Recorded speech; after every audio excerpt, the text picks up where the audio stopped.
Баршаңызға сәлем. Сіздерге мынандай бас киімнің обзорын айтайын деген едім. Мүмкін біреулеріңіз тоқып үйреніп қалған болса, осы жердегі сандар пайдалы болып қалар.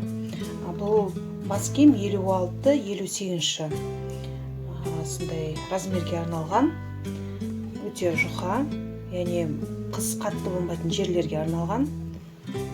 Болмаса ішіне флис тоқып, тігіп, жылтып алуға да болады.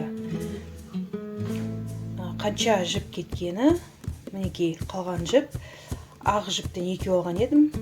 Сонда екіншісінде кішкене ғана кетті. Сонда 50 грамдық жіп, екіншісінен кішкене 20-30, одан да аз кеткен болуы мүмкін. Бас жағына кетті, қызылдан қалғаны. Қызылдан көп кетпейді. Мына жерден мен алғаным, мен тоқығаныма сай, яғни біреулер мүмкін тығыз тоқу мүмкін, біреу боз тоқу мүмкін. Менде сәл бостау тоқим, 140 ілмек алдым. Біздің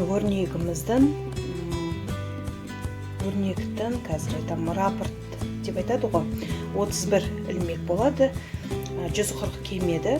Сондықтан тағы да мына жерде резинка тоқып болғаннан кейін 15 ілмекті қосып, кейін 5 рапорт шықты.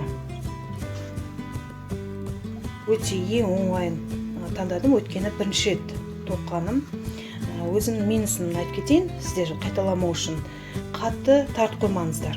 Мына жерде асты мынандай қызылдар көрініп қалмасын деп, немесе ақтар көрініп қалмасын деп қатты тарта бергенмін. Сонда кішкене тартып тұр, бірақ та баста киген кезде қатты білінеді деп айтпаймын. Алайда сонда да кішкене болса да бостау жасайтын едім.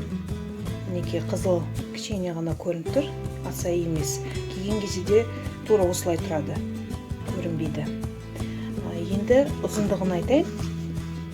Қысқартам дегенше қанша тоқыдым. Мына жерден қысқартуым 22, резинкасын 12. Қысқартуында мінекей 1, 2, 3, 4,